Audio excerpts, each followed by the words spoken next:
गांव के पुराने पीपल के पेड़ के नीचे बैठी बुजुर्ग दादी अक्सर बच्चों को डरावनी कहानियां सुनाया करती थी। लेकिन एक कहानी ऐसी थी जिसे सुनकर गांव के बड़े बूढ़े भी सहम जाते थे। सुगाहन चुड़ैल की कहानी। शुभा की शादी गांव में शुभा नाम की एक नवविवाहित लड़की थी।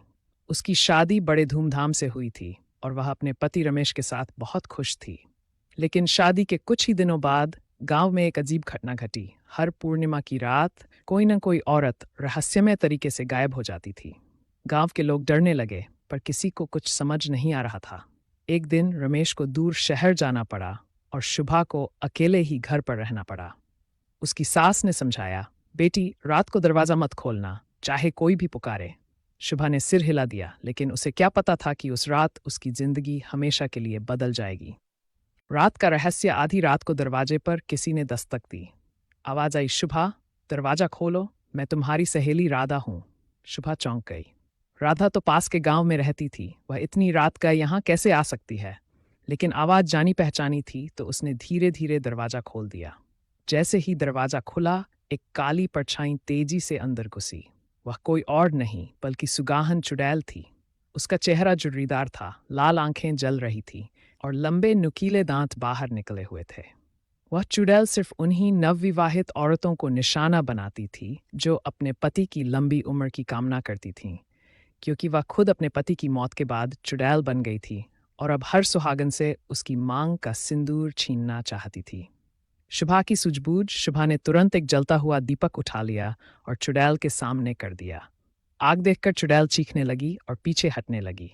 तभी शुभा ने अपनी सास की बताई हुई बात याद की। अगर कभी एक गांव में एक व्यापारी की थैली गुम हो गई।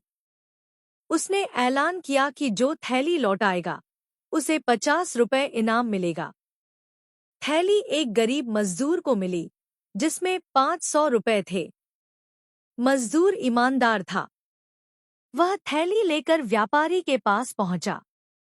व्यापारी ने थैली देखी और बोला, इसमें तो 600 रुपए थे, तुमने इनाम के पैसे निकाल लिए। मजदूर बोला, मैंने एक पैसा नहीं लिया। दोनों मुखिया के पास गए। मुखिया बोला, अगर थैली में 600 थे तो यह थैली आपकी नहीं, और थैली मजदूर को दे दी। शिक्षा लालच इंसान को बेईमान बना देता है। सोने का घड़ा एक पुराने बरगद के पेड़ के नीचे छिपा हुआ था, जिसके बारे में गांव में पीढ़ियों से कानाफूसी होती आ रही थी। राजू, एक गरीब कुम्हार, को भोर में मिट्टी खोदते समय वह घड़ा मिला। उसके अंदर उसे सोना तो नहीं, लेकिन सूर्योदय की तरह चमकते बीज मिले। उसने उन्हें बोया और उसका खेत अथाह अनाज, फलों और आशा से भर गया। राजू ने फसल बांटी, भूखों को खाना खिलाया और घरों का पुनर्निर्माण किया। घड़ा कभी खाली नहीं हुआ, क्योंकि लालच ने उसे कभी छुआ ही नहीं। जब उससे इसका रहस्य पूछा गया तो राजू मुस्कुराया और बोला, धन तब बढ़ता है जब हाथ देते हैं, न कि छीनते हैं। गांव ने यह सीखा और समृद्धि आ गई।